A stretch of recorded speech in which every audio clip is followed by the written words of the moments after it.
Two people were attacked and bitten by a wolf yesterday afternoon near mile 37 of the Dalton Highway. According to Alaska Wildlife Troopers, the two victims were stopped in a road construction zone and had gotten out of their vehicle while waiting for the pilot car when the wolf approached and bit them both in the legs.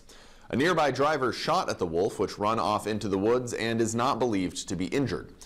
Despite a subsequent search, the wolf has not been located. Wildlife troopers say that the wolf was likely fed by other drivers in the past and wanted to point out that illegally feeding wildlife can result in unpredictable and dangerous behaviors.